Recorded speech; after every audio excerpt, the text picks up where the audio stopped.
Okay, we're live here.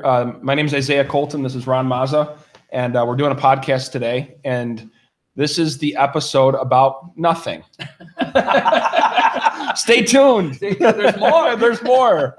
No, but we're just going to talk, and we're going to, we really don't have anything planned for today except for we want to talk about real estate, what's happening in the industry, what's going on, what we're experiencing, what we're seeing. And hopefully you get some takeaways out of this for your business at the end.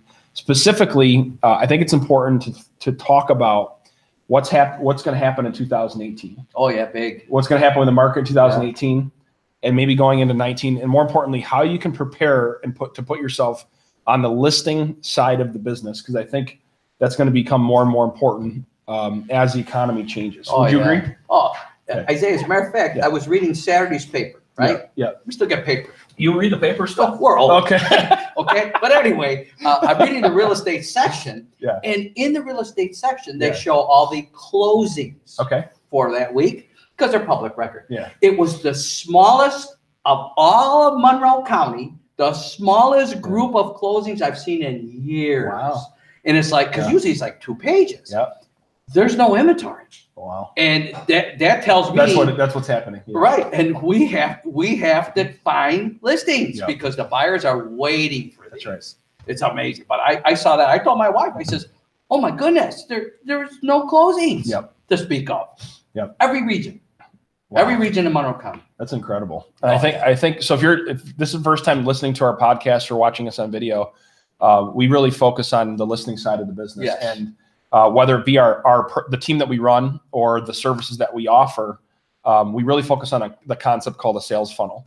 And really at the top of that sales funnel needs to be lead generation, right? And and you got to make sure that, and so all of our lead generation efforts, I shouldn't say all, but the majority are to attract, in this market, where we position ourselves to attract home sellers that are thinking about selling. Mm-hmm. Because and the FSBO and expired market is another great resource of getting sellers. Yes.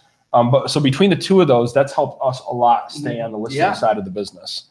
And so I think that's important to think about is what's your strategy? What are you doing to get yourself on the listing side of the business? If you haven't thought about Facebook, maybe you're not a for sale by owner or expired person. Like maybe that's an industry that you don't want to work. I'd encourage you to look into Facebook, and either hire a company or find somebody that can help you generate geo-targeted leads, specifically with home sellers off of Facebook, because it's a consistent source of revenue and listings that you can get when you get good at working those listings. What do you think is going to happen with the market in 2018? What's your opinion? Well, I think it's going to be hot. I just think it's going to continue to go, and property values are not going down. Yeah. Interest rates are going up a little bit. Yeah. How's that going to affect the market? Well, the sad part about it is that and again, it's only gone up a little bit. Yeah. I mean, people say, "Oh my goodness." I was selling real estate when our interest rates were 15%. So seriously, 4.5% pretty good. But the key, when you look at this, it does knock some buyers out of the ballpark of where they want to be. Because of the interest rate. Yeah, the interest rates goes up, the value of properties go up, and then the buyers have to look here to get something. And I appreciate why people think today is a great time. This is a good market to be a for sale buyer. I appreciate that because let's face it. If you're in that hot market where it's a seller's market and you figure, well, I can save some commission, this, that, other thing, you got to remember, you're losing ground if you're not working with an agent. And quite frankly, and I just taught this morning, that when you're a for sale by owner, how many buyers are you reaching with what you're doing? Like you just talked about Facebook and all that. And that's a great tip for somebody. But how many are you reaching? And, with any agent worth their salt, especially ours, if we have, the marketing that we have, we can reach, I'm going to say this, I'm going to go on a limb, probably every buyer out there who's serious about buying a home in any area, we can reach them. You can't do that without the technology that we have. Yeah. And, and when you think about it, if your pool of buyers is small, well, you're not really test marketing your home. So therefore, are you getting enough money? Are you asking too much? Are you asking too little? Because you know the buyers are out there. Oh yeah, and you know every buyer out there today, which I'm learning, is with working with the younger generation of brilliant young people, is that they're not stupid. No. And when they walk into a home and it's a for sale by owner, right off the bat, they're going to go like this. Well, that's 6% off this price, and let's work it from there. Right. You know, and it's like, wow. But when it's listed with an agent, but you have more buyers to look at it, so you don't have to put up with that kind of stuff. That's right. Yeah, I mean, it's just, I think it's still, this type of market, it's more critical than ever to have somebody who's in your corner, who's going to work for you, and make sure everything is okay. And you got, where are you going to go? After you sell your home, you're going to sleep in your car? Are you going to go to a hotel? Or are you going to buy another house? And, you know, the best position to be in is to have a buyer already on your property, and then go find one. People go, oh, well, what happens if I can't find a house? That's why you need an agent, because they can write in the contingencies or whatever, you know, use the addendums and make sure it all works out. That's their job. So that's good. So a question like a little bit offbeat with an agent. Do you think that there's going to be, because I know there's this conversation going around about either agents becoming independent, not independent, maybe they're joining like a company like ours, like we're EXP. Cloud-based. A cloud-based. But then you kind of have another trend where there's more teams developing. Yeah, a lot of teams are developing. Yeah, a lot of agents are becoming part of teams. What do you think the negative and the positive is to either one of those choices? Well, first of all, if you join a team, you should be getting some really good mentoring type thing, especially newer agents. That you know, you take a 75-hour course and you know about 10% of what you need to know. It's all black and white, where real estate's got a lot of gray area. And you really need to learn that. And the only way you learn it is do it. And have somebody there over your shoulder to watch you. There's a lot of great training programs out there, and many of the companies that we have in our region, et cetera, probably all over the country. But the key is that when you're not out on your own, all right, and you're learning things, I always felt the best way to learn is get out there and do it. You know, if you think from your head and your heart, and not your wallet, you're always going to do the right thing. And, you know, let your conscience be your guide. You don't really have a gut yet. You don't have feelings like that, not enough experience. But the key is with these teams, you're not getting, usually, I don't know how all teams are set up, but in most cases, everything goes through the lead agent. So the lead agent gets all the accolades, you know, $1 billion producer, whatever, and you're in the sidelines, you know? So the key is, though, I mean, you want to show people, when are you going to build your own reputation so that when you walk into an appointment, you can smile, look somebody in the eye and say, yes, I do $3 million a year. I do $6 million a year. Because otherwise you don't do anything.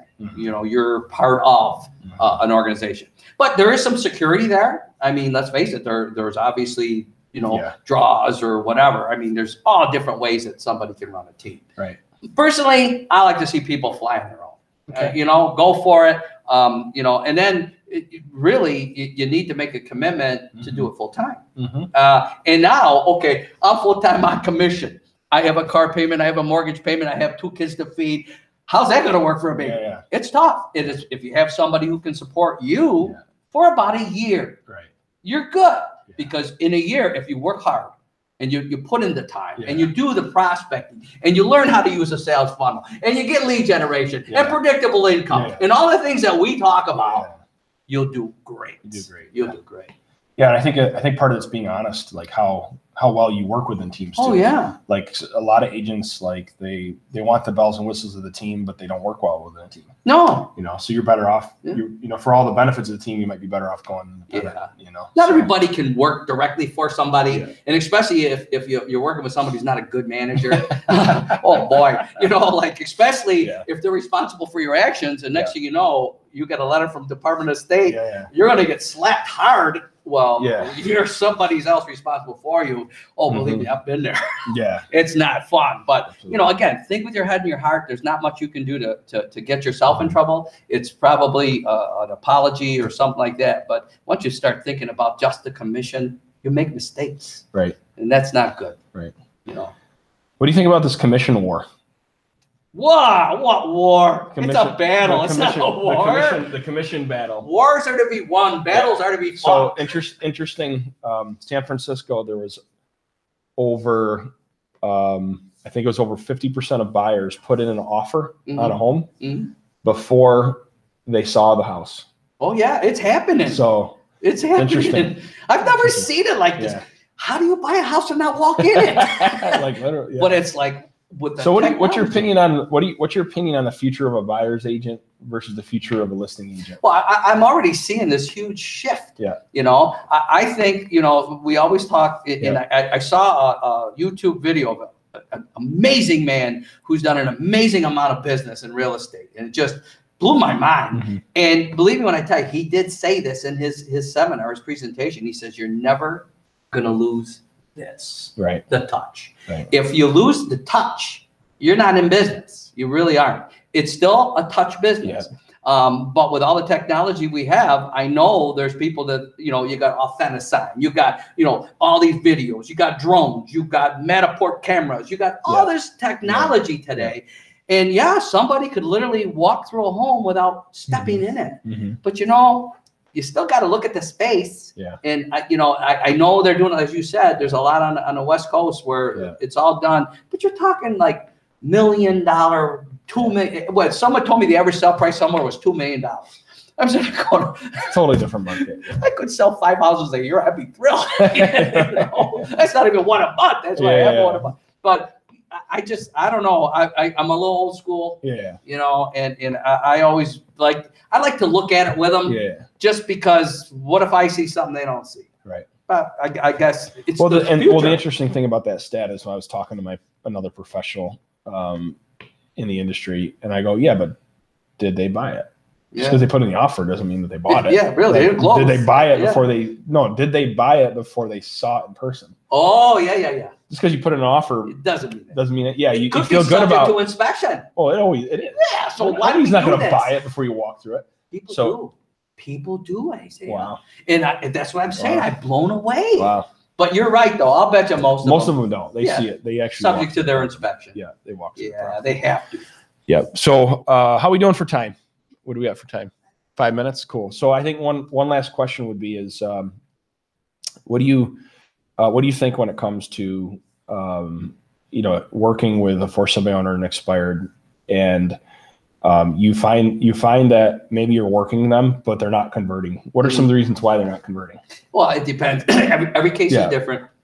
I think the problem with most people who convert is they expect instant gratification. Yeah. And sometimes people, you haven't given them enough choices. Mm-hmm. You're asking them to make decisions. Mm-hmm. When you're trying to convert too soon, it's decision time. Okay. They don't want to make a decision right now. They want a choice. And if you give them a choice, meaning could be, you don't have to do this right now. Right. But I want to be your agent when you need me. That's right. And if you need me today, I'm today. If you need me tomorrow, I'm tomorrow. Mm-hmm. But you don't give them that choice. Yeah. And I think the biggest reason people don't convert, agents don't convert on an expired or especially a for sale by owner, is because they haven't given them enough information, and they're more tuned into that commission or that instant listing. You gotta put your reputation aside. Say, I get every listing I go on. Sure, your mother listed with you, your grandmother listed. No, this is a whole different person. Mm-hmm. They have pain, they have motivation, but you have to find out. You have to make them feel like,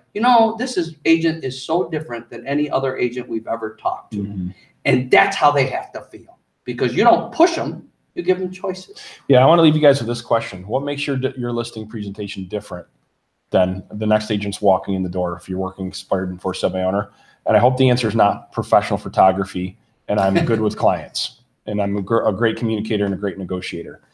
And we'll kind of pick up from there. Yeah. What makes your presentation, what you have to offer, what is unique, and what maybe guarantees do you have in place? What unique value propositions do you have in place to make your presentation better than the next person that's walking in the door? Give a great example.